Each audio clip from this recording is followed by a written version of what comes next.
mafia boss drove through the storm only to find a 7-year-old girl collapse in front of his car. What he discovered on her wrist left him frozen in place. Dominic Vance was not a man who believed in fate.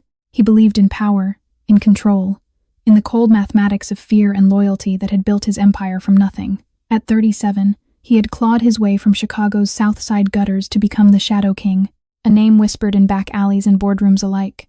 On that particular night, hours after handling a traitor who thought himself clever enough to skim from the family's earnings, Dominic sat in his black Maybach watching the city blur past rain-streaked windows. His knuckles were clean now, but he could still feel the ghost of impact in his bones. The storm had rolled in around midnight, turning Chicago's streets into rivers of black water. Marcus Webb, his most trusted lieutenant, sat in the passenger seat, speaking quietly into his phone. The car slowed at a red light in the warehouse district, a forgotten corner where streetlights flickered and shadows gathered thick between abandoned buildings. No other cars, no pedestrians, just rain hammering against glass. That's when the headlights caught something. At first, Dominic thought it was debris, but then the shape moved, stumbled, a child, impossibly small, staggering across the intersection like a wounded animal. Rain pounded against her tiny frame, plastering a torn shirt against skin and bones. Her feet were bare, leaving dark smears on wet asphalt. Blood. "Drive around," he said flatly. Marcus glanced back. "Boss, that's a kid. She's bleeding. Not our problem." The driver eased forward, steering around the small figure. And then she collapsed. Her legs buckled, and she crumpled directly in front of the car. The driver slammed the brakes, stopping inches from her motionless body. For 3 heartbeats, no one moved. Then Dominic stepped out into the rain. It soaked through his suit in seconds, but he didn't notice.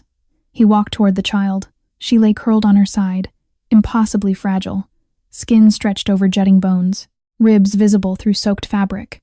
Her feet were torn and bloody, shredded as if she had run for miles across broken glass. Her face was a map of bruises in various stages of healing. He knelt beside her and reached for a pulse. Her eyes snapped open. Dominic had seen many things in 37 years. He had watched men die, had stared into the eyes of killers and madmen, but nothing prepared him for this child's gaze. There was no fear. Her eyes were pale blue, almost gray, holding absolutely nothing. No fear, no hope, just emptiness so vast that something cracked in his chest from witnessing it. This child wasn't afraid of him. She had already seen things far worse.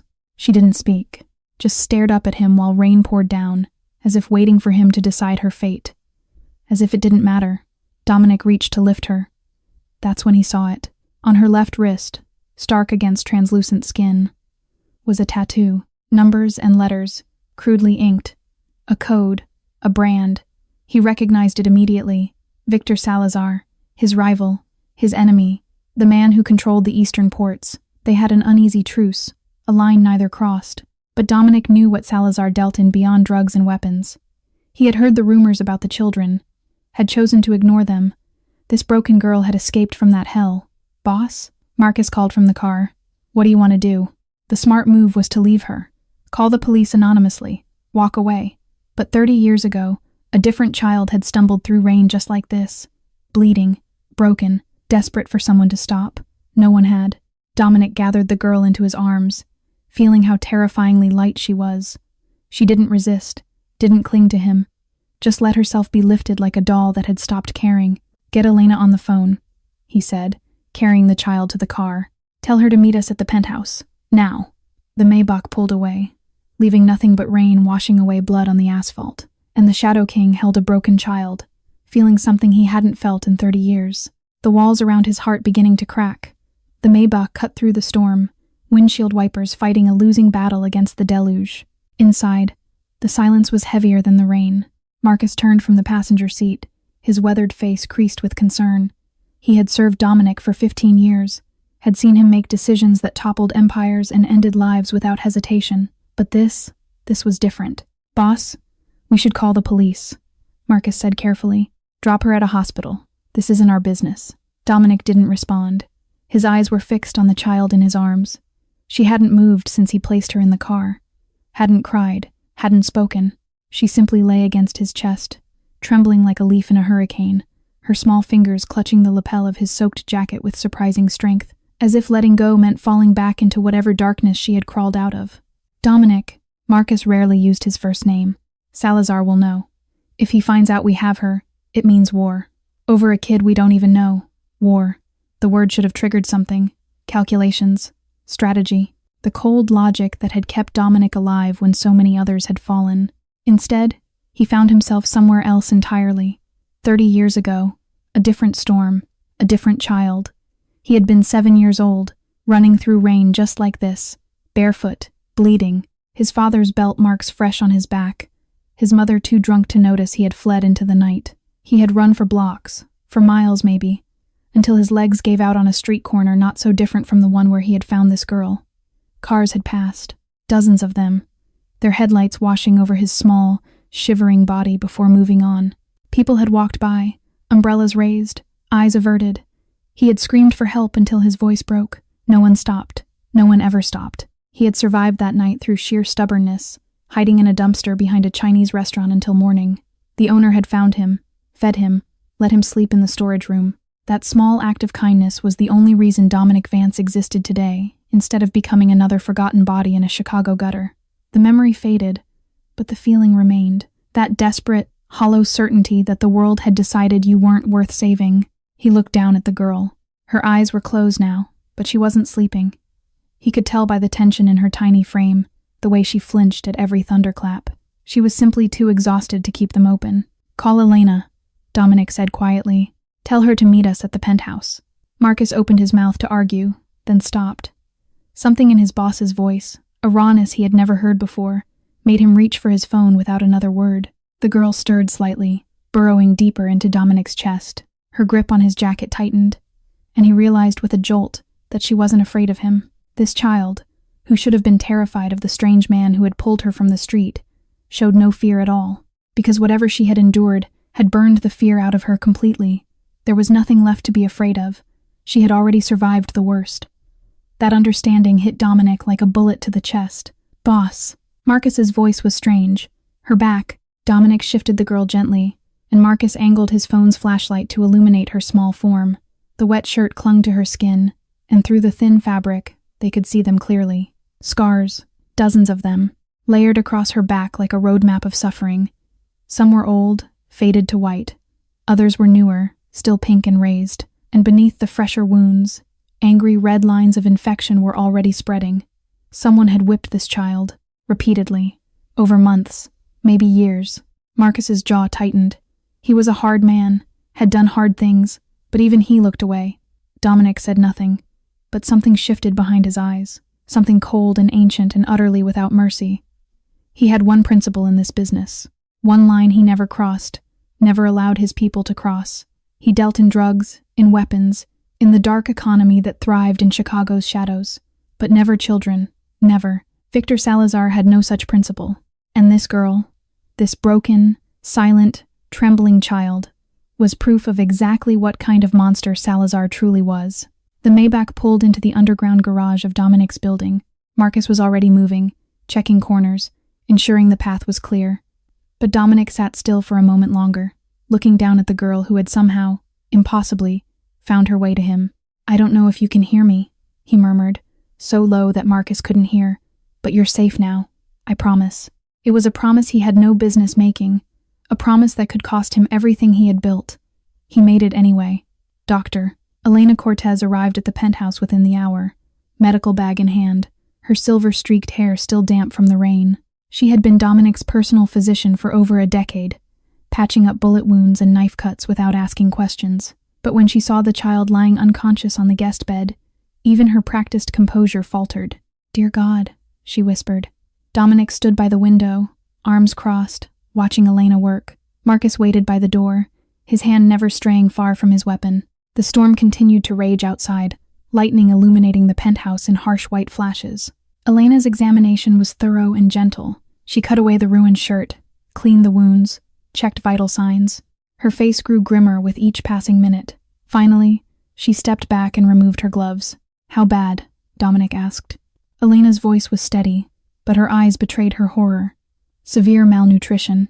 She weighs barely 40 pounds, half what a child her age should weigh. Multiple contusions, lacerations, and scarring across her back, arms, and legs.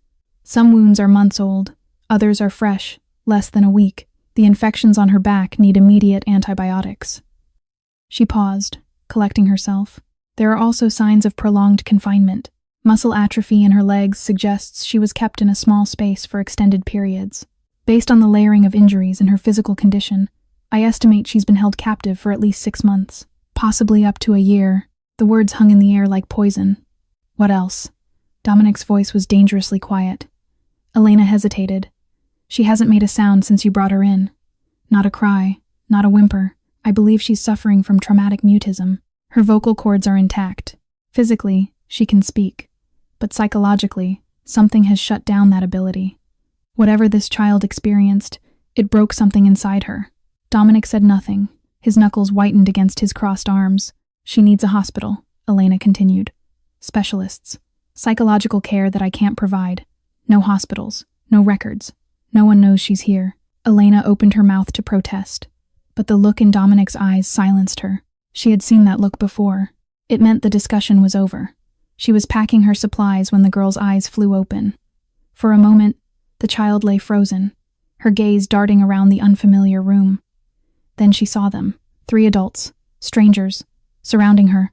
The scream that tore from her throat was silent, but her terror was deafening.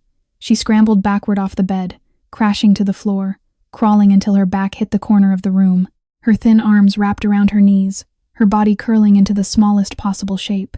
She was shaking so violently that Dominic could see it from across the room. Her eyes, those empty, pale blue eyes, were suddenly alive with pure animal panic. Everyone out, Dominic ordered. Marcus moved immediately. Elena hesitated. She needs out. Now. They left.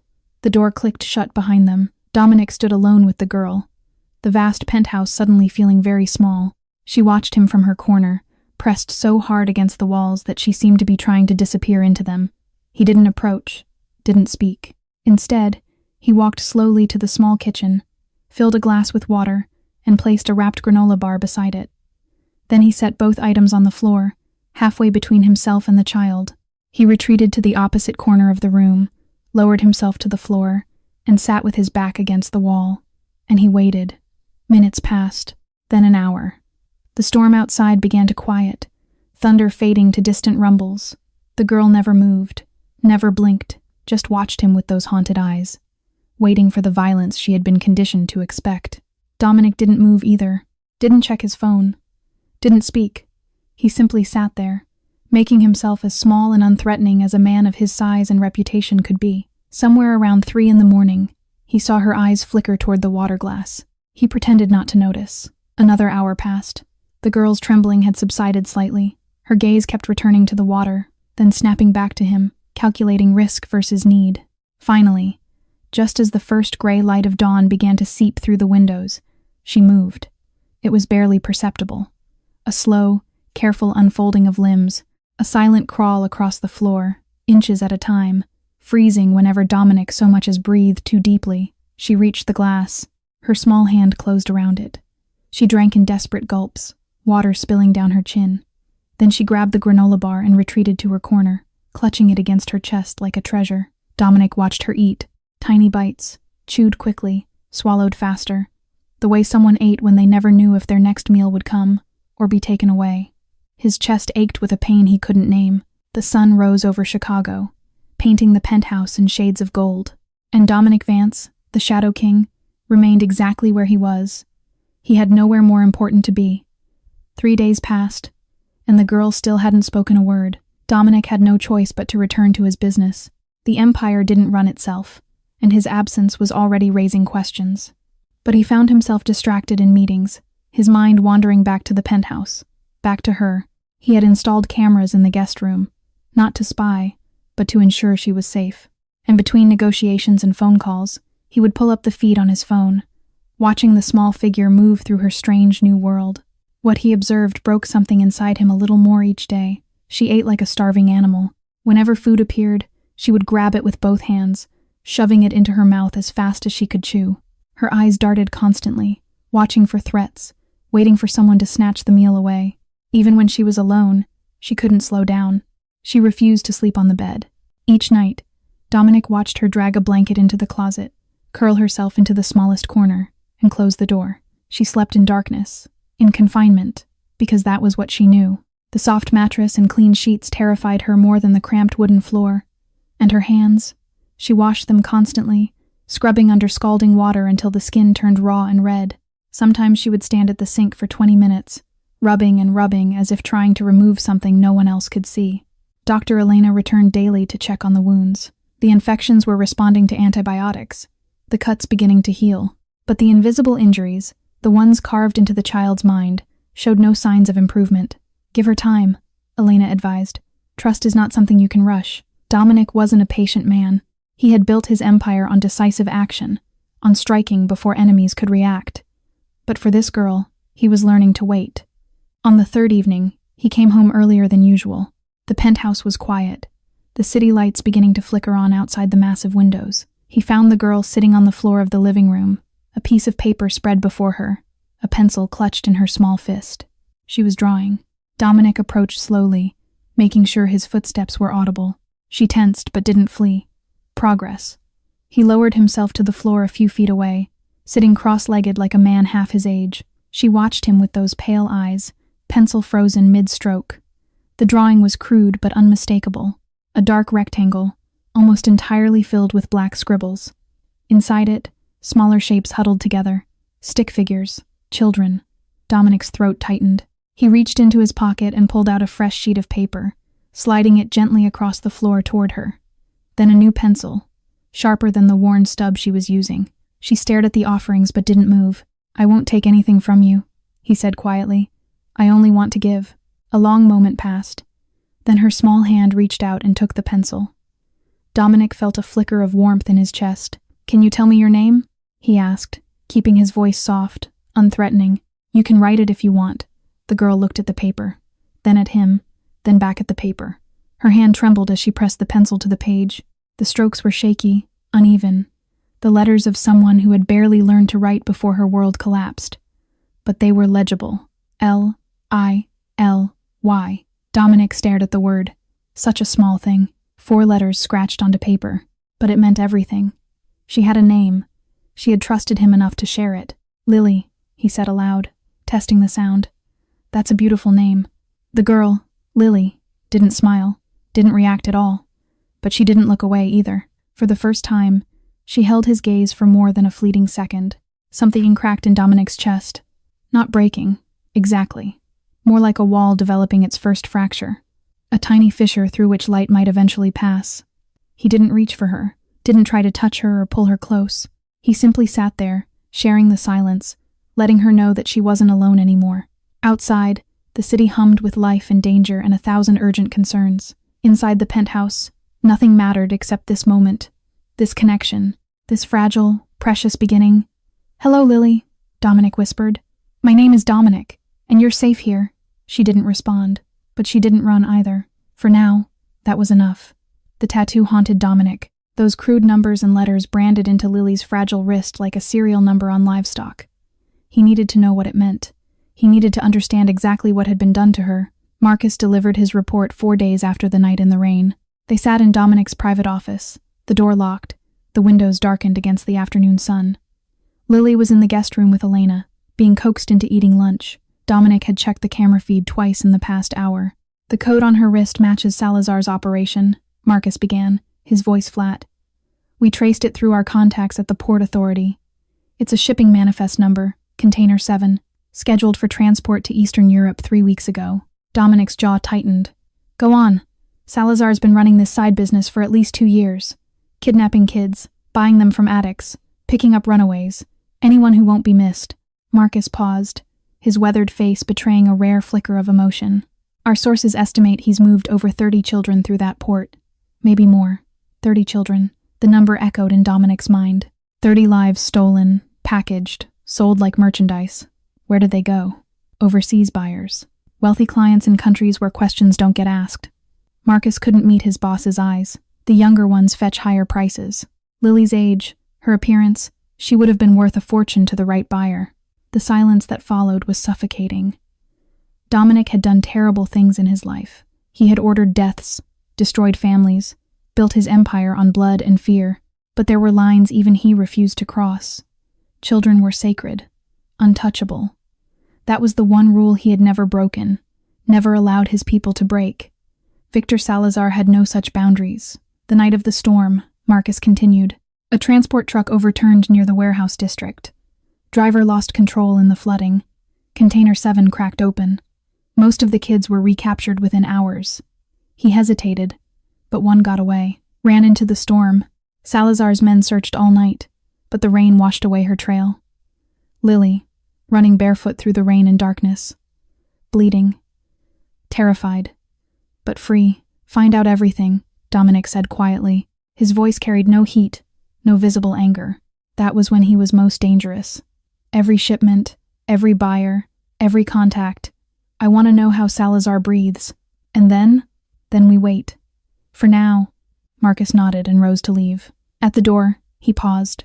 Boss, if we move on Salazar, it means war, full scale. A lot of our people will die. Dominic turned to face the window. I know. The door closed softly behind Marcus. Alone in his office, Dominic pulled up the camera feed on his phone. Lily sat at the kitchen table, pushing food around her plate, while Elena spoke to her gently. She wasn't eating. She was drawing again. He zoomed in on the paper. The image made his blood run cold. A dark rectangle filled most of the page. Inside it, small stick figures huddled together in the blackness. Some had tears streaming down their faces. Some were lying down, unmoving, and in the corner, 2 figures held hands. One was slightly larger than the other, with dark hair scribbled above its head. The other was small, with yellow crayon hair. Beneath the drawing, in shaky letters, Lily had written a single word, Nina. Dominic stared at the name. Another child. Someone Lily had clung to in that metal hell. Someone who had held her hand in the darkness while they waited to be shipped off like cargo. Someone who was still out there. Still trapped. Still waiting. His hand closed around the phone until his knuckles went white. Victor Salazar had built his fortune on the suffering of children, had branded them like cattle, had torn them from everything they knew and sold them to monsters. Dominic Vance had done many unforgivable things, but this was beyond forgiveness. When the time came, and it would come soon, there would be no mercy, no negotiation, no survival. The Shadow King would burn Salazar's empire to the ground, and he would enjoy every second of it. 2 weeks passed, and Lily began to change. The shifts were small, almost imperceptible, like watching ice melt in slow motion. But Dominic noticed every one. She started sleeping on the bed, not in the middle, not stretched out like a normal child would. She curled herself into the farthest corner, her back pressed against the headboard, her body wound tight as a spring, but she was on the mattress, not in the closet, not on the floor. Progress. She began eating slower too. Not much, just a fraction of a pause between bites. Her eyes still darted around the room, still searched for threats, but the desperate urgency had faded slightly. She was learning, one meal at a time, that no one would steal her food here. And she started following Dominic. Wherever he went in the penthouse, she trailed behind like a silent shadow, always 3 steps back, never closer. If he turned suddenly, she would freeze, ready to bolt. But she never ran. She just watched, those pale blue eyes tracking his every movement with an intensity that would have unnerved anyone else. Dominic pretended not to notice. He went about his routines as if having a 7-year-old ghost was perfectly normal. He made coffee in the morning, letting her observe from the kitchen doorway. He read reports in his study, aware of the small figure hovering just beyond the threshold. He ate dinner at the table, leaving a plate on the opposite end, never commenting when she eventually crept forward to claim it. He understood what she was doing. She was studying him, learning his patterns, searching for signs of danger, for the violence she had been conditioned to expect. He gave her none. One evening, Dominic sat in the living room, reviewing financial documents that required his attention. The city glittered beyond the floor-to-ceiling windows, a sea of lights against the autumn darkness. Lily was somewhere nearby. He could feel her presence without looking. An hour passed, then another. He heard the soft whisper of bare feet on hardwood. From the corner of his eye, he saw her inch closer, past the doorway, into the room, across the vast expanse of carpet. She moved like a deer approaching water, freezing at any sound, ready to flee at the slightest provocation. Dominic kept his eyes on the papers, turned a page, made a note, gave no indication that his heart was beating faster than it had during any business negotiation in years. She stopped 5 feet away, then 4, then 3. Finally, she lowered herself to the floor beside the couch, not touching it, not touching him, just sitting there, her knees drawn to her chest, watching him work. Dominic said nothing, did nothing, just continued reading as if this were the most ordinary thing in the world. They sat like that for nearly 2 hours. Silence filled the space between them, but it was different now, not the heavy silence of fear, something softer, something almost peaceful. When the clock struck 11, Dominic set down his papers and rose from the couch. Lily tensed, her shoulders drawing up toward her ears. He took one step toward the hallway, and then he felt it. A touch, feather-light, barely there. Small fingers brushed against his sleeve.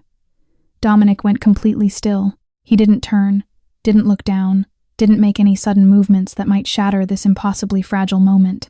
Lily's hand lingered for just a heartbeat, then withdrew. He could hear her breathing, quick and shallow, as if she couldn't believe what she had just done. Slowly, carefully, Dominic turned his head. She stood there, arms wrapped around herself, eyes fixed on the floor, trembling slightly, but she hadn't run.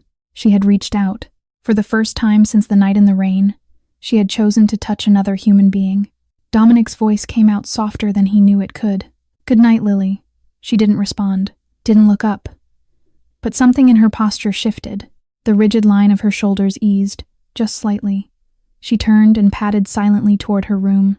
Dominic watched her go, his hand still warm where her fingers had touched, and for the first time in longer than he could remember, the Shadow King smiled.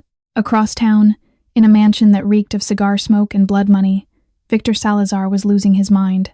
3 weeks. 3 weeks since the storm. 3 weeks since Container 7 had cracked open like an egg and spilled his merchandise onto the flooded streets. 11 children had been recovered within hours. Frightened, soaked, but intact. Merchandise still viable. But one had vanished. The blonde girl. Specimen L7. The one with pale blue eyes and porcelain skin that certain buyers paid premium prices for. She had been worth $200,000 to a client in Prague. A client who was now demanding either the girl or a refund. Victor had neither to give. His men had searched everywhere. Every shelter, every hospital, every abandoned building within a 10-mile radius of the crash site. They had bribed police officers, threatened witnesses, scoured security footage from every camera in the district. Nothing. The girl had vanished into the rain like a ghost. Until today. Victor sat behind his mahogany desk, staring at the photograph his informant had just delivered. It was grainy, taken from a distance with a long-range lens, but unmistakable. A little girl with blonde hair, standing at the window of a penthouse. Dominic Vance's penthouse. "Are you certain?" Victor asked, his voice deceptively calm. The informant, a weasel-faced man who sold secrets to the highest bidder, nodded eagerly. "Saw her myself, Mr. Salazar. She's been there for weeks. Vance has doctors coming and going, extra security everywhere. He's protecting her like she's made of gold." Victor leaned back in his leather chair, a slow smile spreading across his face. Dominic Vance, the Shadow King himself. The man who had blocked Victor's expansion into the West Side for years. The man whose territory and reputation seemed untouchable. And now he had Victor's property. This was perfect, better than perfect. Vance has always been careful, Victor mused aloud. No weaknesses, no leverage. But now he's gotten soft, sentimental. He laughed, a cold sound that made the informant flinch. He's handed me the knife to cut his throat. The plan formed quickly in Victor's mind. Attack the penthouse, recover the girl, kill Vance in the process. 3 problems solved with one operation. By morning, the word was out. Salazar was moving against Vance. Every mercenary and hired gun in the city knew that war was coming. Dominic received the intelligence before lunch. Marcus delivered the news in the private study, his face grim. "Salazar knows she's here. He's mobilizing. Our sources say he's planning something big." Dominic stood by the window, watching Lily in the living room below. She was drawing again, surrounded by colored pencils Elena had brought. For a moment, she looked almost like a normal child. How many men does he have? Enough. And he's bringing in outside contractors. This won't be a skirmish, boss. This will be war. War.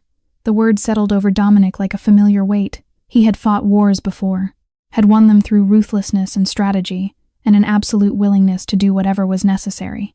But those wars had been about territory, about money, about power. This one was different. "Double the security," Dominic ordered. "Rotate shifts. No one enters this building without clearance. And Marcus," he turned to face his lieutenant, "if anyone gets within 100 feet of that girl, kill them. Marcus nodded. Understood. He hesitated at the door. Boss, you know what this means. We're risking everything for her. The Empire, the alliances, everything you've built. Dominic looked back at the window. Lily had stopped drawing. She was staring up at him, those pale eyes finding his across the distance. She raised one small hand in an uncertain wave. Something shifted in his chest. I know exactly what I'm risking, he said quietly, and I'd do it again. Marcus left without another word. Dominic remained at the window, watching over the child who had somehow, impossibly, become the most important thing in his world. Let Salazar come. Let him bring his army and his guns and his fury. The Shadow King would be waiting, and God help anyone who tried to take her from him. The sound that woke Dominic was barely human.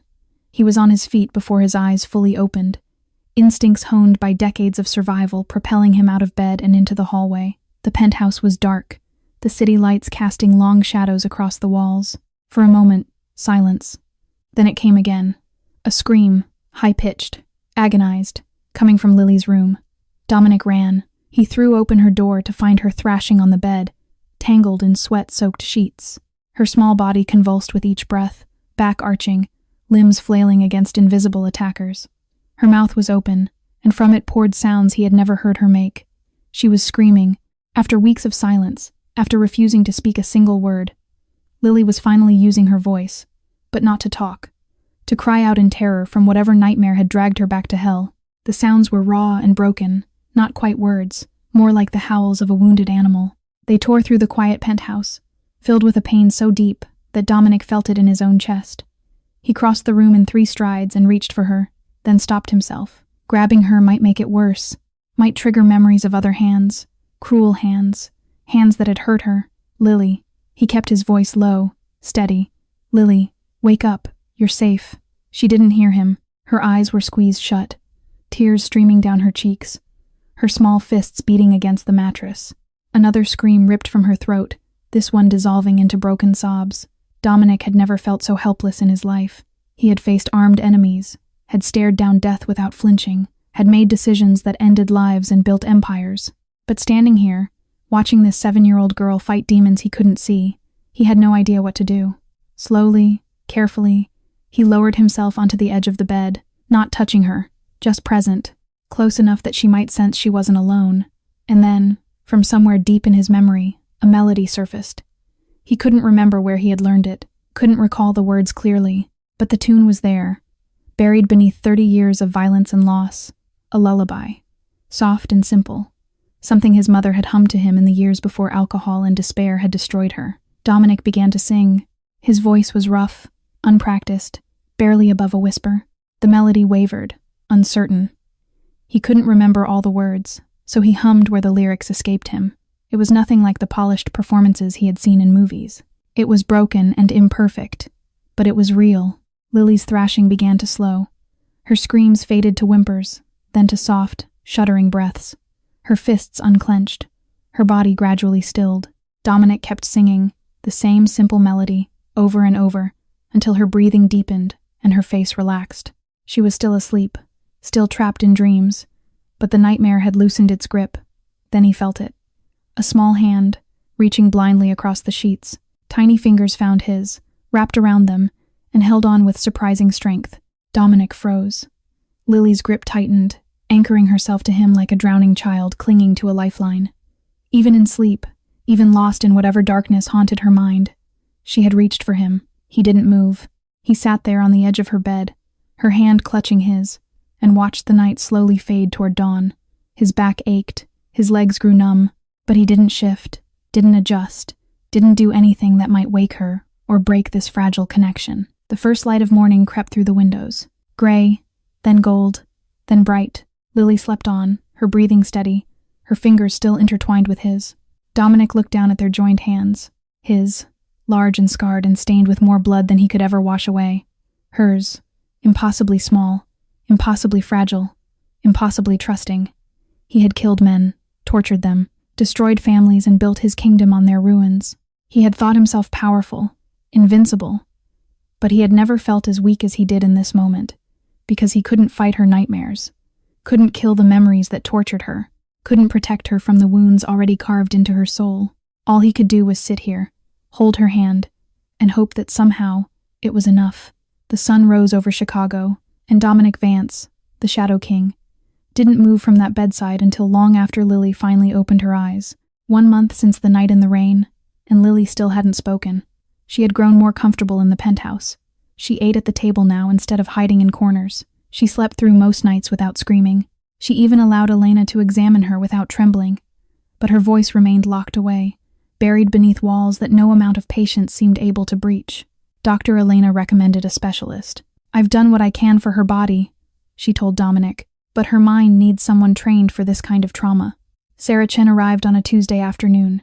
She was a small woman in her 50s with kind eyes and a gentle manner that immediately put Dominic on edge. He didn't trust gentle people. In his experience, gentleness was usually a mask for weakness or deception. But Lily responded to her. Sarah didn't push, didn't ask questions. She simply sat on the floor with Lily, surrounded by paper and crayons, and drew alongside her. Sometimes they worked in silence for hours. Other times, Sarah would narrate her own drawings, describing colors and shapes in a soft, musical voice. She communicated with Lily through pictures, through gestures, through the subtle language of bodies and expressions that words could never capture. "She's in there," Sarah told Dominic after the 3rd session. "She understands everything. She wants to speak, but something is blocking her. Fear, probably. Associating her voice with punishment or pain." She paused. "Give her time, and give her reasons to trust that speaking won't hurt her." Dominic tried. He talked to Lily constantly, never expecting responses, just filling the silence with his voice. He told her about his day, about the weather, about nothing important at all. He wanted her to hear that words could be safe, that speech didn't always lead to suffering. But the breakthrough, when it came, had nothing to do with therapy. It happened on a cold November evening. Dominic had received intelligence that Salazar was moving weapons through a warehouse on the south side, an opportunity too valuable to ignore. He needed to be there personally. He found Lily in the living room, drawing with the colored pencils Sarah had given her. She looked up as he entered, those pale eyes tracking his movements as they always did. "I have to go out tonight," Dominic said, crouching to her level. "Business. I'll be back late. Marcus will stay here with you." He had said similar things before, had left for meetings and operations dozens of times over the past month.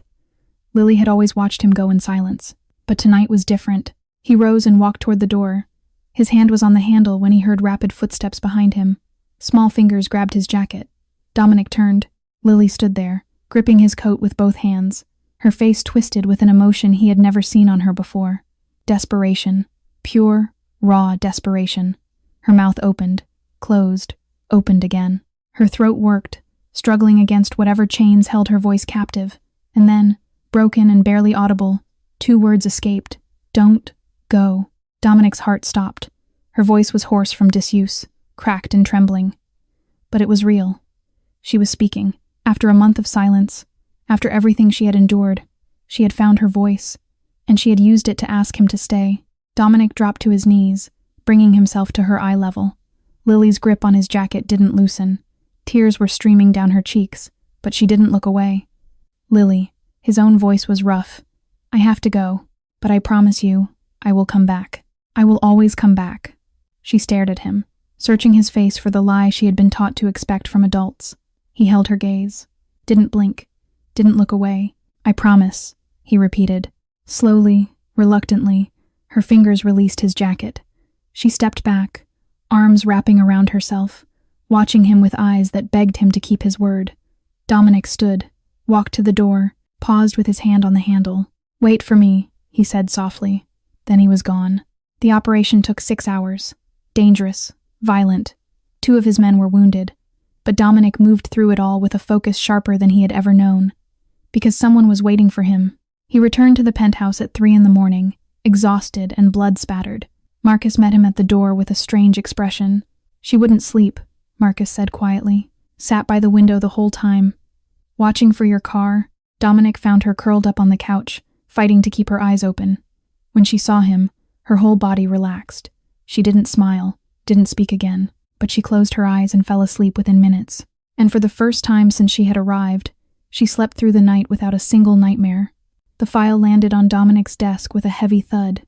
Marcus stood across from him, arms crossed, his face carved from stone. "You asked me to find out where she came from. I found out. Dominic opened the folder. Inside were photographs, documents, police records. A life reduced to paper and ink. Karen Monroe, 29 years old. Brown hair, blue eyes, 5'4". The same pale blue eyes that Lily had inherited. Her mother.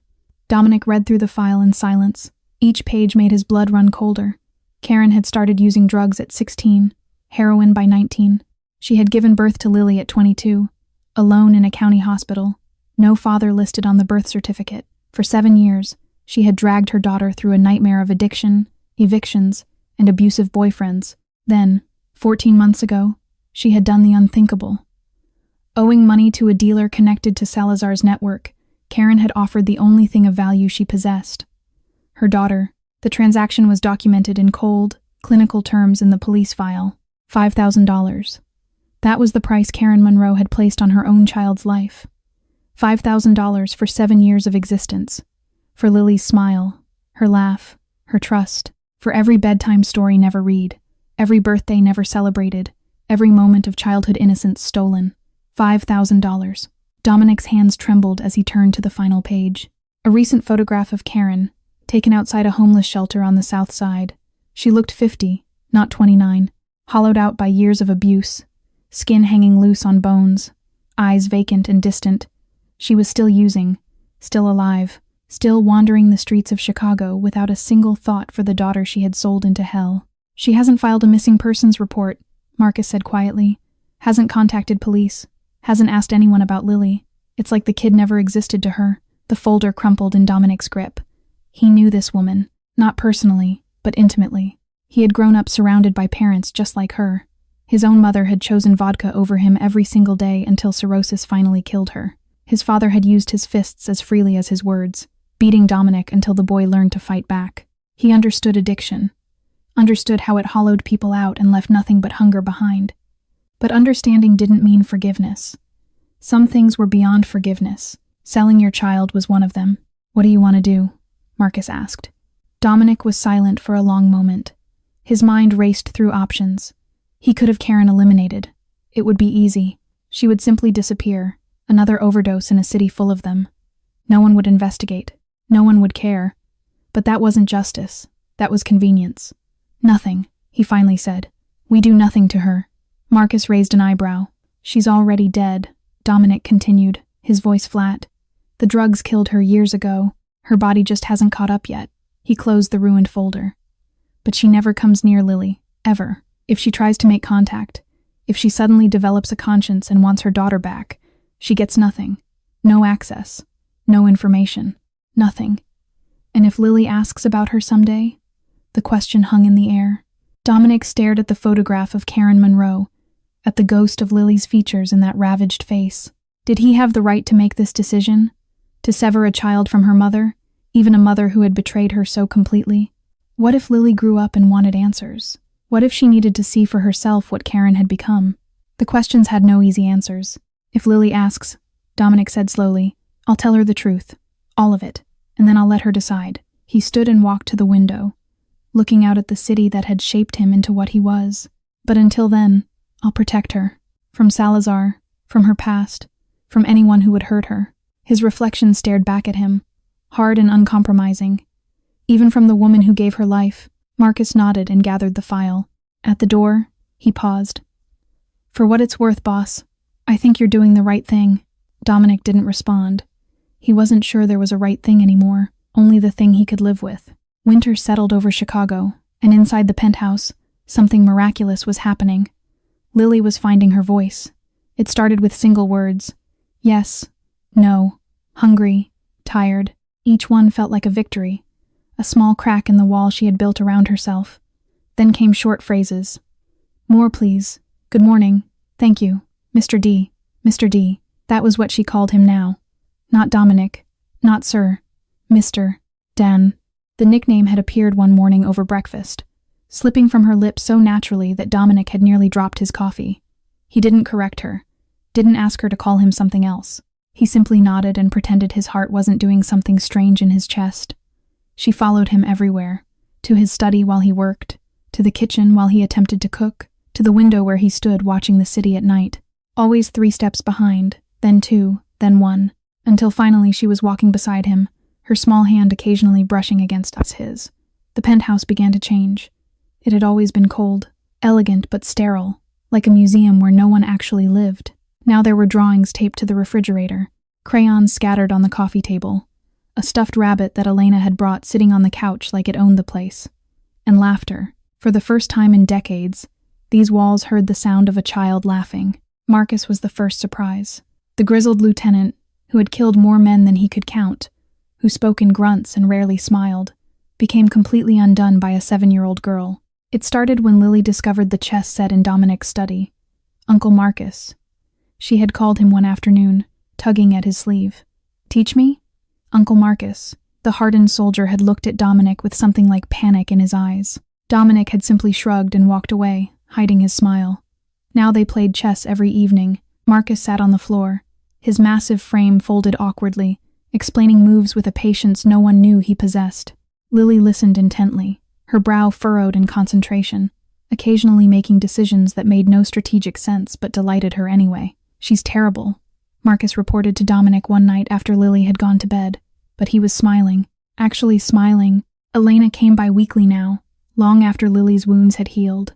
She brought books and puzzles and small toys, claiming they were for developmental assessment, but Dominic saw how she lingered, how she read stories aloud in the living room, how her eyes softened when Lily called her Miss Elena.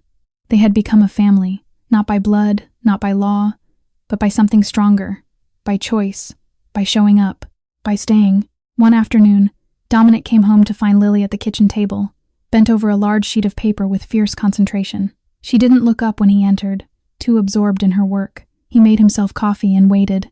Finally, she lifted the drawing and presented it to him with both hands. Her eyes were uncertain but hopeful. Dominic looked at the picture. 3 figures stood side by side. On the left, a tall man with dark hair and a serious expression. In the middle, a bigger man with broad shoulders. On the right, a small girl with yellow hair, holding hands with both of them. Above the figures, in careful, crooked letters, Lily had written a single word: family. Dominic stared at the drawing. His throat tightened, his vision blurred slightly at the edges. "Do you like it?" Lily asked, her voice small. He couldn't speak, didn't trust himself to. Instead, he took the drawing carefully, walked to his study, and removed a painting worth more than most people earned in a year. In its place, he hung Lily's picture. When he turned around, she was standing in the doorway, watching him with those pale blue eyes that had once held nothing but emptiness. Now they shimmered with something else. Hope, belonging, love. "It's perfect," he finally managed. "Absolutely perfect," Lily smiled. A real smile. One that transformed her entire face and made her look, for the first time, like the child she was supposed to be. And Dominic Vance, the Shadow King of Chicago, smiled back. Christmas Eve arrived with a blanket of white covering Chicago. The penthouse glowed with lights that Lily had insisted on hanging. A small tree stood in the corner, decorated with ornaments she had chosen herself. For the first time in his life, Dominic Vance had a reason to celebrate the holiday. They had dinner together, all 3 of them. Lily, Marcus, and Dominic, seated around a table laden with food that none of them had cooked. Lily wore a red dress Elena had bought her, her blonde hair brushed and shining. She talked more than Dominic had ever heard, chattering about the snow and the presents and whether Santa knew she had moved. By 9 o'clock, she was asleep on the couch, exhausted by excitement. Dominic carried her to bed, tucking the blankets around her small form. She murmured something unintelligible and clutched her stuffed rabbit tighter. He stood in the doorway, watching her sleep, feeling something he had never expected to feel: peace. The attack came at midnight. The first sign was the security feed flickering. Then the lights went out. Emergency power kicked in 3 seconds later, bathing the penthouse in red. Marcus was already moving, weapon drawn. "They've breached the lobby. At least 12 men." Dominic's mind shifted into combat mode. All softness vanished, replaced by the cold calculation that had kept him alive for decades. "Get Lily to the safe room. Now." Marcus ran. Dominic retrieved his gun from the hidden compartment in his desk, then another from beneath the kitchen counter. He positioned himself in the hallway, the only path from the elevator to the bedrooms. The elevator doors exploded inward. They came fast, professional, armed with automatic weapons and the confidence of men who had been promised an easy target. Victor Salazar's best. They were wrong. Dominic fired twice before they cleared the smoke. 2 bodies dropped. The others scattered, taking cover behind furniture, returning fire. Bullets tore through walls, shattered glass, destroyed the peaceful home he had been building. He moved like a shadow, silent, lethal. The skills he had honed over 30 years guided his hands, his feet, his aim. Another attacker fell, then another. Pain exploded in his shoulder. He staggered, feeling hot blood soak through his shirt. One of them had gotten lucky. But luck wasn't enough against the Shadow King. He killed the shooter with a single shot between the eyes. The last 2 tried to retreat. They didn't make it to the elevator. Silence fell. The penthouse was destroyed, riddled with bullets, splattered with blood. Christmas lights blinked absurdly amid the carnage. Snow continued to fall outside the shattered windows. Dominic pressed his hand against his wounded shoulder, breathing hard. 4 dead, maybe more in the lobby. Salazar had finally made his move. And failed. Clear. Marcus's voice echoed from the hallway. Lily's safe. She's the safe room door burst open. Lily ran out before Marcus could stop her. She sprinted across the ruined living room, past the bodies, past the blood, straight to Dominic. She stopped in front of him, staring at the red spreading across his shirt. Her face showed no fear, no shock, no tears. She had seen worse. Without a word, she grabbed a cloth napkin from the overturned dinner table and pressed it against his wound. Her small hands were steady. Her movements were practiced. She had done this before, tended to wounds, cleaned up blood, learned to function amid violence because that was the only world she had known. Dominic watched her work, and something inside him shattered. Not because of the attack, not because of the pain, but because this 7-year-old girl could witness a massacre and respond with nothing but calm efficiency. She should have been screaming, should have been traumatized, should have been a child. Instead, she was a survivor, hardened by horrors no child should ever know. "You're hurt, Mr. D," she said softly, pressing harder on the wound. "I'm okay," he managed. She looked up at him. Those pale blue eyes, so empty when he had first found her, now held something fierce, protective. "I won't let the bad men take you," she whispered. "I won't." Dominic pulled her close with his good arm, holding her against his chest. Blood soaked into her red Christmas dress. She didn't flinch. Outside, sirens began to wail in the distance. And Dominic Vance made a silent vow. Victor Salazar would pay for this, for every drop of blood, for every shattered window, for every moment of innocence stolen from the girl in his arms. The war had begun. The bullet had torn through muscle but missed bone. Elena called it lucky. Dominic called it irrelevant. Within a week, he was moving again, stiff, sore, but functional. The penthouse had been repaired. Every trace of the attack erased by crews who knew better than to ask questions. New windows, new furniture, fresh paint covering bullet holes. But some damage couldn't be fixed so easily. Lily had retreated. The progress of months evaporated overnight. She stopped talking again, communicating only in nods and headshakes. She flinched at sudden noises. She refused to sleep in her bed. Dominic found her in the closet the first night after the attack, curled into the smallest corner, blanket wrapped around her like armor, eyes wide and unblinking in the darkness. She had returned to the only safety she knew. He didn't force her out, didn't lecture her about beds being more comfortable. He simply brought her pillow, placed a glass of water nearby, and sat outside the closet door until she fell asleep. He did the same thing the next night, and the next. The war with Salazar intensified beyond the penthouse walls. Marcus coordinated strikes against Salazar's operations. Supply lines were cut, warehouses burned, soldiers defected or disappeared. But Dominic stayed home more than he ever had, delegating tasks that once demanded his personal attention. Lily needed him. That was all that mattered. He didn't try to fix her, didn't push her to talk or come out of hiding. He simply existed in her orbit, reading books aloud even when she didn't respond, cooking meals she barely touched, sitting nearby while she drew the same dark images over and over. Container, children, blood. The drawings haunted him, but he never took them away. They were her way of processing, her way of speaking when words failed. 2 weeks after Christmas, something shifted. Lily emerged from the closet on her own. She found Dominic in the living room, staring out at the city lights, his wounded shoulder aching in the cold. She stood beside him, not touching, just present. They watched the snow fall in silence. "Mr. D?" Her voice was barely a whisper. "Yes?" She was quiet for so long that he thought she had changed her mind. Then, slowly, carefully. She asked the question that had been building inside her. Do you kill bad people? Dominic's chest tightened. He had known this moment would come, had dreaded it, had no idea how to handle it. He chose truth. Yes, he said quietly. Sometimes I do. Lily absorbed this. Her small face was unreadable in the dim light. Why? To protect the people I love. To protect you. He turned to face her. The men who came here on Christmas, they wanted to hurt you, to take you back to the bad place. I couldn't let that happen, so you killed them. Yes. She nodded slowly, processing this information with a maturity no 7-year-old should possess. The people who hurt me, she said, her voice trembling slightly.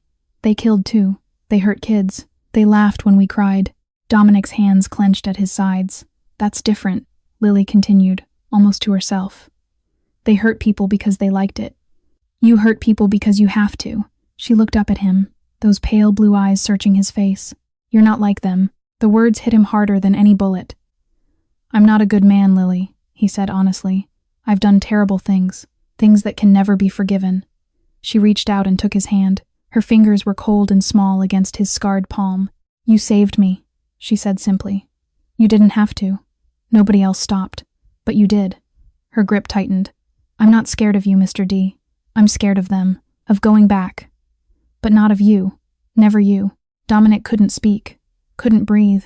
This broken child, who had every reason to fear all adults, who had been betrayed by everyone who should have protected her, had looked at him and seen something worth trusting. He didn't deserve it. He knew that. But he would spend the rest of his life trying to. Come on, he said finally, his voice rough. Let's get you to bed. The real bed. I'll stay until you fall asleep. Lily nodded. And for the first time since Christmas, she walked to her room instead of the closet. Progress. Small, fragile, precious. They would heal together, scar by scar, day by day. The war room had never seen a gathering like this. Dominic stood at the head of the long table, his shoulders still bandaged beneath his black shirt. Around him sat the most powerful figures in Chicago's underworld. Crime lords, weapons dealers, information brokers. Men who had built empires on blood and fear, just as he had. They had come because the Shadow King had called. And when the Shadow King called, you answered. Salazar crossed a line, Dominic began, his voice cutting through the murmured conversations. Not just against me, against all of us. He pressed a button, and images appeared on the screens mounted along the walls. Photographs of children, documents detailing transactions, shipping manifests with human cargo listed like merchandise. He's been trafficking children through our ports, using our territory, making us complicit in his filth without our knowledge or consent. The room went silent. Even among criminals, there were codes. Lines that civilized men did not cross. I don't care about your operations, Dominic continued. Your drugs, your weapons, your businesses. But this? He gestured at the screens. This ends. Tonight. Marcus stepped forward with additional intelligence. We've tracked Salazar's next shipment. Container 13, scheduled to leave Port Chicago at midnight tomorrow. 12 children inside, ages 5 to 10. Dominic watched the faces around the table. Some showed disgust, others calculating interest. A few remained carefully blank. I'm not asking for soldiers, he said. I'm asking you to stay out of my way. Pull your men from the eastern docks. Let me handle Salazar without interference. One of the older bosses, a man named Caruso, who controlled gambling across 3 states, leaned forward. And what do we get in return? You get to sleep at night knowing you didn't help sell children to monsters.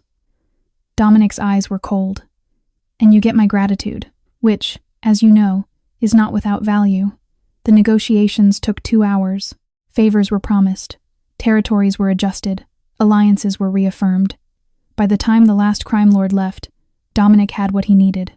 A clear path to Victor Salazar. Marcus remained behind, spreading tactical maps across the table. The container is heavily guarded. Salazar knows we're coming. He'll have at least 30 men. Then we bring 40. It's not just numbers, boss. He's desperate now. Desperate men do desperate things. Marcus paused. He might kill the children rather than let us take them. The thought turned Dominic's blood to ice. Nina, Lily's friend, the girl whose name appeared in every drawing. She was in that container, waiting, hoping, just as Lily had once waited and hoped. Then we don't give him time to think, Dominic said. Fast, quiet, overwhelming force. We take the container before he knows we're there. Marcus nodded and began outlining the approach. entry points, sniper positions, communication frequencies. But Dominic's mind was elsewhere. He thought about Lily, asleep in the penthouse under Elena's watchful eye. He thought about the drawing still hanging in his office. 3 figures, 1 word, family. He thought about himself at 7 years old, hiding in a dumpster, praying for someone to save him. No one had come. For 30 years, that memory had fueled his rise. His ruthlessness, his determination to never be powerless again. He had built an empire on the ashes of that abandoned child. But empires meant nothing if they couldn't protect the innocent. This wasn't about territory, wasn't about revenge, wasn't even about Salazar. This was about 12 children locked in darkness, waiting for a miracle. This was about keeping a promise he had made to himself the moment he lifted Lily from that rain-soaked street. Never again would a child suffer because he chose to look away. "Marcus," he said quietly. "Yeah, boss. When we hit that container, the children come first. Before Salazar, before anything else. We get them out safe, no matter the cost." Marcus met his eyes. Something passed between them. Understanding. Respect. Understood. Dominic turned back to the maps, memorizing every detail. Tomorrow night, the Shadow King would descend upon his enemies, and God help anyone who stood between him and those children. The port lay silent under a moonless sky. Dominic crouched behind a stack of shipping containers, 40 of his best men spread out in the darkness around him. They moved like ghosts, communicating through hand signals, their black tactical gear blending with the shadows. Ahead, Container 13 sat surrounded by armed guards. Salazar's men. 15 visible, probably more hidden. They expected an attack but didn't know when or from where. They were about to find out. Team Alpha, north entrance. Team Beta, south. Team Gamma, cover fire. Dominic's voice was barely a whisper through the earpiece. "On my signal. Remember children first. Lethal force authorized on hostiles only." He checked his weapon one final time. His shoulder throbbed, but pain was irrelevant now. Only the mission mattered. "Go!" The night exploded. Suppressed gunfire crackled from multiple directions. Guards fell before they could raise their weapons. Dominic's men advanced in perfect synchronization, years of training evident in every movement. Dominic moved with them, cutting through the chaos toward the container. A guard emerged from behind a forklift, weapon raised. Dominic dropped him with 2 shots. Another came from the left. 3 shots. Down. The container doors were padlocked and chained. Marcus appeared beside him with bolt cutters, severing the metal in seconds. They pulled the doors open. The smell hit first. Urine, sweat, fear. 12 small faces stared back at them from the darkness, eyes wide with terror, bodies huddled together for warmth that didn't exist. "It's okay," Dominic said, his voice softer than anyone had ever heard it. "We're here to help. You're safe now." One by one, his men lifted the children out. Some cried. Some couldn't move at all, frozen by shock. Medical teams waiting nearby rushed forward with blankets and water. Dominic scanned each face, searching for one in particular. He found her in the back corner. Nina, 8 years old, dark hair matted with filth, eyes that recognized something in his expression, though they had never met. "Lily sent me," he said quietly. The girl's cracked lips formed a single word. "Lily? She's safe. She's waiting for you." Nina collapsed into his arms, too weak to stand, too overwhelmed to speak. He carried her out himself, feeling her bones through paper-thin skin, her heartbeat fluttering against his chest like a trapped bird. "Boss!" Marcus's voice cut through the earpiece. "Salazar's making a run for it. East side, heading for the water." Dominic handed Nina to a medic. "Get her to the hospital. Get them all there. Now." Then he ran. He found Salazar at the edge of the pier, cornered between shipping containers and black water. The man who had built an empire on children's suffering looked small now, pathetic, a rat trapped in a maze of his own making. "Dominic." Salazar raised his hands, his voice trembling. "We can make a deal. I have money, connections, whatever you want, what I want." Dominic stepped closer, his gun steady. "What I want is to put a bullet through your skull and watch you sink into that water." Salazar's face went white. "But that's too easy." Dominic lowered his weapon. "That's what the old me would do. The me that existed before Lily showed me there's another way." He pulled out a phone and tossed it at Salazar's feet. On the screen, a live feed showed FBI agents converging on the port. "I've sent everything to the feds. Every transaction, every buyer, every child you've ever sold. You're going to spend the rest of your life in a cell, and every inmate in that prison will know exactly what you did to children. Salazar fell to his knees. Please, just kill me. Please. No. Dominic turned away. You don't get the easy way out. Federal agents swarmed the pier minutes later. Dominic and his men melted into the shadows, their involvement invisible, their mission complete. 12 children rescued, Victor Salazar captured, a network of evil dismantled. As dawn broke over Chicago, Dominic sat in his car, watching ambulances carry the children to safety. His hands were steady. His conscience, for once, was clear. He had chosen justice over vengeance, and it felt like the first right thing he had done in 30 years. The hospital corridor stretched endlessly white. Lily walked beside Dominic, her small hand gripping his with fierce determination. She hadn't spoken since he told her about the rescue, hadn't asked questions, had simply grabbed her coat and stood by the door, waiting. She knew. Somehow, she knew. They found Nina in the pediatric ward, in a private room Dominic had arranged. The 8-year-old lay propped against pillows, IV lines snaking from her thin arms, monitors beeping steadily beside her bed. She looked fragile, broken, but alive. Lily stopped in the doorway. Nina's eyes opened. For a moment, neither girl moved. Then recognition flooded Nina's pale face, and she reached out with trembling arms. Lily. The name came out as a sob. Lily released Dominic's hand and ran. She climbed onto the bed, careful of the wires, and wrapped herself around her friend. Nina's arms closed around her, and suddenly both girls were crying. Not quiet tears, not controlled weeping. Real crying, raw, ugly, healing sobs that shook their small bodies and soaked into hospital gowns and tangled hair. Dominic stood frozen in the doorway. He had never seen Lily cry. Not when he found her in the rain, not during her nightmares, not even when she spoke about the container. She had kept everything locked inside, buried so deep that he wondered if she even could cry anymore. Now the dam had broken. She clung to Nina as if letting go meant drowning, and Nina clung back just as desperately. They were crying for everything, for the darkness, for the fear, for the friends who hadn't made it, for the pieces of themselves that had been stolen. They were crying because they were finally safe enough to cry. A doctor appeared beside Dominic, a middle-aged woman with kind eyes who had been briefed on the situation. She watched the girls with a mixture of sadness and hope. Nina has been asking about her friend since she woke up, the doctor said quietly. She kept saying Lily saved her. We didn't understand at first. What do you mean? According to Nina, when they were in the container, Lily protected the younger children, shared her food rations even when she was starving, held their hands during the worst nights, told them stories to keep them calm. The doctor paused. She said Lily never cried, never complained, just kept everyone together. Dominic's throat tightened. He looked at the small girl on the bed, the one he had carried from the rain, the one who followed him like a shadow, and called him Mr. D. He had seen her as a victim, as someone to be saved and protected. He had never considered that she had been saving others all along. 7 years old, starving, terrified, and still she had found the strength to be brave for children even younger than herself. She's remarkable, the doctor continued. They both are. Survivors in every sense of the word. The crying eventually quieted. Lily and Nina lay tangled together on the narrow bed, faces tear-streaked but peaceful. They were whispering now, sharing secrets only they understood, their fingers interlocked like they would never let go. Dominic stepped into the room and sat in the chair beside the bed. Lily looked up at him, her eyes red and swollen but somehow lighter than he had ever seen them. Thank you, she whispered. Thank you for finding her. He couldn't speak, could only nod. Nina studied him with curious eyes. You're the one Lily talks about. Mr. D. She said you're a good person. I'm not sure about that, Dominic managed.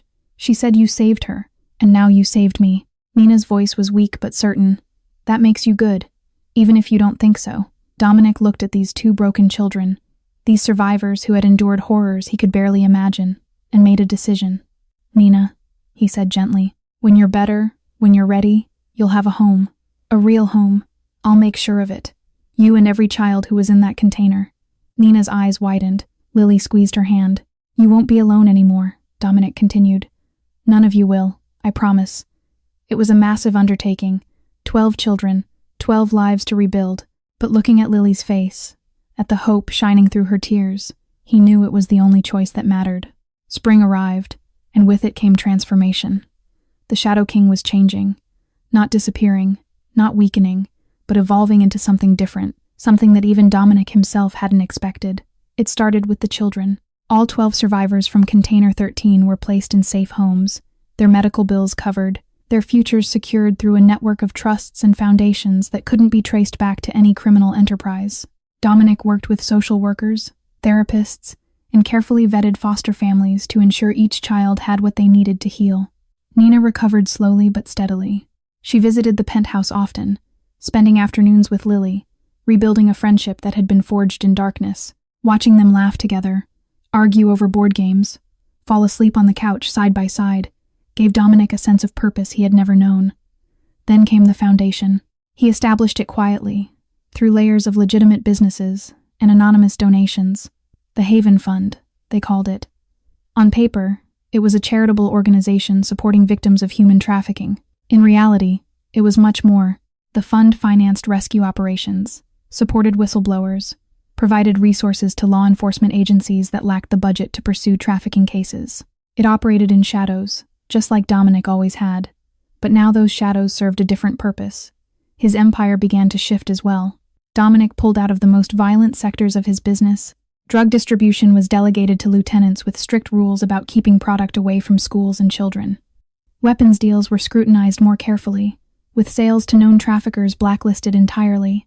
The protection rackets continued, but now they actually protected the businesses they served. Marcus noticed the changes first. "You're going soft," he said one evening, reviewing the quarterly reports that showed declining revenue from their more brutal operations. Dominic looked up from the proposal he was reading, a plan to fund a new shelter for runaway youth on the south side. Soft? 3 years ago, you would have had the Mendez crew eliminated for skimming. Now you're restructuring their debt and giving them legitimate jobs. Marcus shook his head. The other families are talking. They think you've lost your edge. Let them talk. They might do more than talk. Weakness invites challenge. Dominic set down the proposal and met his lieutenant's eyes. "I'm not going soft, Marcus. I'm not becoming weak. I'm figuring out what actually matters." "And what's that?" "Legacy." Dominic leaned back in his chair. "I spent 30 years building an empire of fear. And for what? Money I'll never spend? Power that disappears the moment I die? Territory that someone else will take?" He shook his head. "That's not legacy. That's just noise." He gestured toward the living room, where Lily was practicing her reading with Elena. "She's legacy. Those 12 children are legacy. Every kid we pull out of darkness. Every life we save. That's something that outlasts me.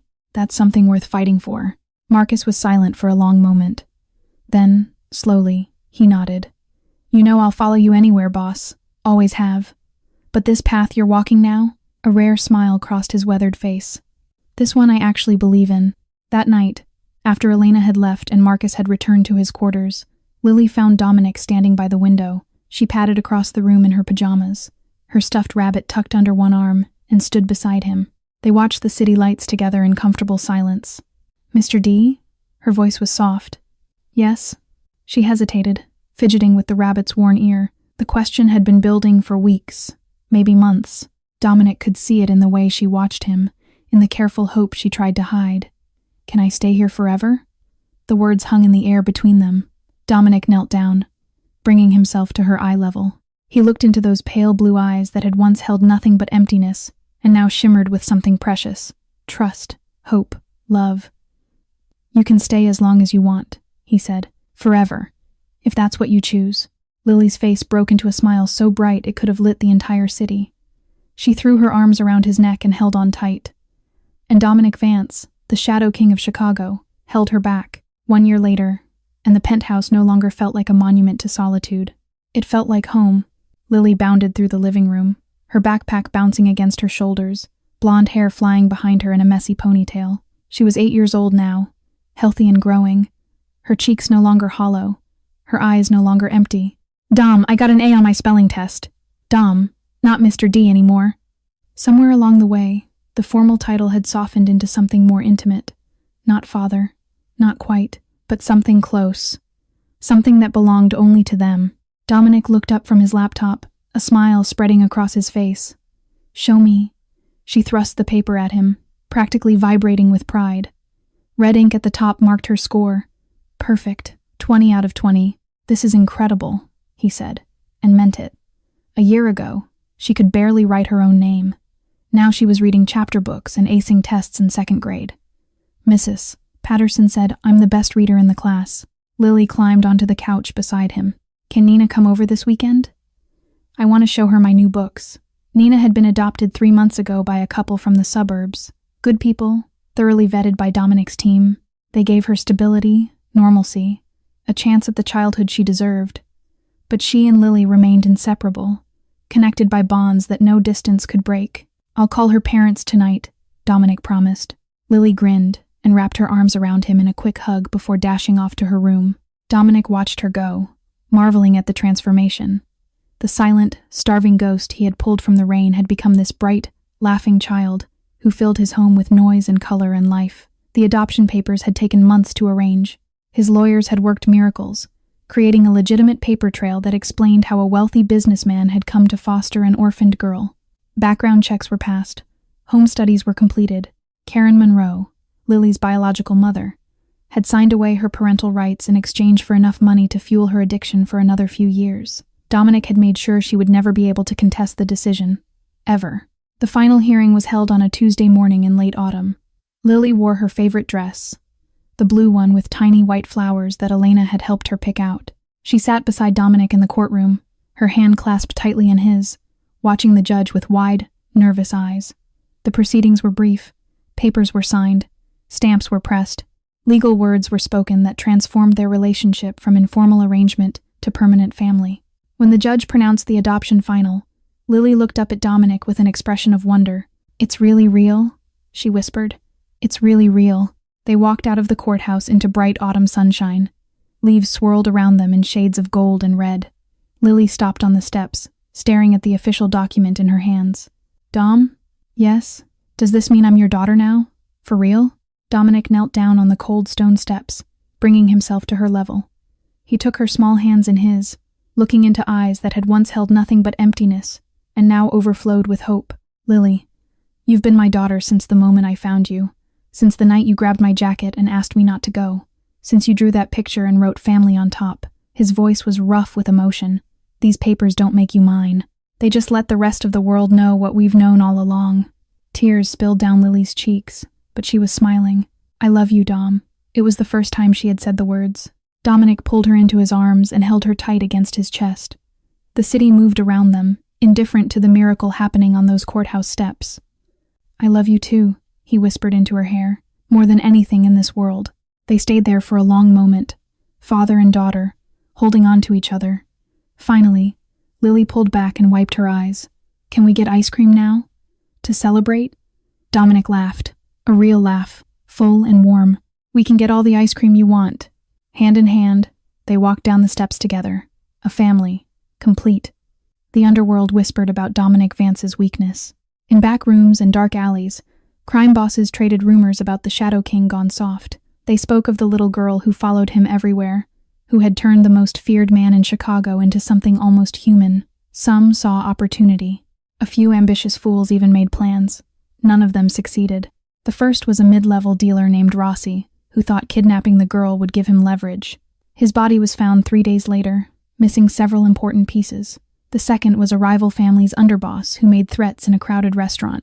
He disappeared entirely, leaving behind only his car and a pool of blood. After that, the whispers changed. The Shadow King hadn't grown weak. He had grown more dangerous, because now he had something worth protecting. And anyone who threatened that something would face a wrath beyond imagination, Lily became untouchable. Sacred, the little princess of Chicago's underworld, guarded not only by Dominic's soldiers, but by an unspoken agreement among even his enemies. Harming her was suicide. Everyone knew it. But Dominic's legacy was evolving beyond fear. The Haven Fund had grown into something remarkable, a shadow network that operated parallel to law enforcement, rescuing children the system had forgotten, runaways, trafficking victims, kids trapped in abusive homes that social services couldn't reach. Dominic funded safe houses across the country. He employed investigators who tracked predators the police couldn't touch. He built relationships with judges, politicians, and activists who shared his mission. All of it invisible, all of it effective. 47 children rescued in 2 years, 47 lives saved. Lily knew about her father's past. Not everything, not the darkest details, but enough to understand who he had been. She had overheard conversations, read newspaper articles, pieced together the truth that Dominic never tried very hard to hide. She knew he had killed people, knew he had built an empire on violence and fear, knew that the world saw him as a monster, and she loved him anyway. One evening, as autumn painted the city in shades of amber and rust, Lily found Dominic in his study. He was reviewing reports from the Haven Fund. Photographs of children recently placed in safe homes spread across his desk. She was 9 now, taller, her blonde hair longer, her eyes bright with intelligence and curiosity. She sat in the chair across from him, watching him work with an expression he couldn't quite read. "Dom? Yes? Can I ask you something?" He set down the papers. "Always." She was quiet for a moment, gathering her thoughts. Then, with the directness that had always defined her, she asked the question that had been building for years. "Why did you save me that night? You didn't know me. I was just some random kid in the rain. You could have driven away like everyone else. Why did you stop?" Dominic leaned back in his chair. The question deserved an honest answer. "Because 30 years ago, I was you." Lily's eyes widened slightly. "I was 7 years old, running through a storm, just like you, bleeding, scared, desperate for someone, anyone, to help." His voice was steady, but she could hear the old pain beneath it. Cars drove past me, people walked by. Nobody stopped, nobody cared. He looked at his daughter, at the miracle she had become. "I survived that night, but I never forgot how it felt to be invisible, to be worthless, to know that the whole world had decided I wasn't worth saving." He paused. "When I saw you in that road, I saw myself, and I couldn't drive away. I couldn't be another person who did nothing." Tears glistened in Lily's eyes. "So you stopped. I stopped." He reached across the desk and took her hand, and it was the best decision I ever made. Lily rose from her chair, walked around the desk, and wrapped her arms around him. "I'm glad nobody stopped for you," she whispered. He pulled back, confused. "What?" "Because if someone had saved you back then, you might not have been the person who saved me, and we might never have found each other." Dominic stared at his daughter, stunned by the wisdom in her young eyes. She was right. Every scar, every wound, every terrible thing he had endured and done had led him to that rainy night, had made him the man who would stop, who would care, who would change. "I love you, little princess," he said softly. Lily smiled. "I love you too, Shadow King." 3 years had passed since the night in the rain. Lily sat on the terrace of the penthouse, her legs dangling over the edge of a cushioned bench, a journal open in her lap. The city of Chicago stretched out before her, a sea of glittering lights against the velvet darkness. She was 10 years old now, her blonde hair falling past her shoulders, her pale blue eyes no longer empty but filled with the quiet wisdom of someone who had seen both the worst and the best of humanity. Sarah Chen had suggested the journal, a way to process the past, a way to give voice to memories that still sometimes surfaced in dreams. Lily had resisted at first, unsure what to write, afraid of what might come out. Now she couldn't imagine life without it. She had filled 3 journals already, their pages heavy with stories of darkness and light. The container, the fear, the running, but also the rescue, the healing, the love. Tonight, she was finishing the 4th. Her pen moved across the paper, forming words that came from somewhere deep inside her. Words she hadn't planned, hadn't rehearsed, words that simply needed to exist. She wrote about the night everything changed, about the rain and the headlights and the man who stopped when no one else would. She wrote about learning to trust again, to speak again, to laugh again. She wrote about Nina and Marcus and Elena and all the people who had become her family. And then, at the bottom of the page, she wrote the truth she had discovered. Family is not the people who give you life. Family is the people who show up when you need them most, and never stop showing up. She read the words back to herself, feeling their weight, their rightness. The terrace door opened softly behind her. Dominic stepped out into the cool night air, 2 cups of hot chocolate in his hands. He didn't ask what she was writing, didn't interrupt. He simply handed her a cup and lowered himself onto the bench beside her. They sat in comfortable silence, watching the city breathe below them. Lily thought about who they had been, a monster and a ghost, a man who had built an empire on fear, and a child who had learned to disappear, both broken, both lost, both certain that love was something that happened to other people. She thought about who they had become, father and daughter, protector and protected, 2 people who had found in each other the family neither had ever known. Dominic's hand came to rest on her shoulder, warm and steady. She leaned into him, feeling safe in a way she had once believed impossible. The lights of Chicago twinkled like earthbound stars. Somewhere out there, other children were still lost in darkness, but the Haven Fund was growing. More rescues every year, more lives saved. The legacy was spreading. And it had all started with one man choosing to stop his car on a rainy night. Lily closed her journal and looked up at her father. He met her gaze, and something passed between them. Understanding, gratitude, love beyond words. "Thank you," she whispered, "for stopping." Dominic smiled, the lines around his eyes softening. "Thank you for letting me." They turned back to the city, father and daughter, watching the night unfold. And in the silence, between the city lights and the star-scattered sky, two broken people who had found each other sat together in peace, not to fix what had been shattered, but to build something beautiful from the pieces, something called family, something called home. Dear friends, thank you for staying with us until the very end of this story. The tale of Dominic and Lily teaches us profound lessons about the human spirit. It reminds us that our past does not define our future. That redemption is possible for anyone willing to choose love over fear. That family is not about blood, but about the people who show up and keep showing up. In our world today, there are still children waiting in darkness, hoping someone will stop for them. And there are people like Dominic, carrying their own wounds, who have the power to become someone's miracle. Perhaps that person is you. We would love to hear from you. How did this story touch your heart? Have you ever experienced the power of chosen family in your own life? Please share your thoughts and feelings in the comments below. Your stories inspire us to keep creating content that matters. If this video moved you, please take a moment to like, subscribe, and share it with someone who needs to hear this message. Your support helps us bring more meaningful stories to life every single day. We wish you good health, happiness, and peace in your daily life. May you always find the courage to stop for those who need you, and may you always be surrounded by people who show up for you. Thank you from the bottom of our hearts. Goodbye for now, and we will see you in the next video.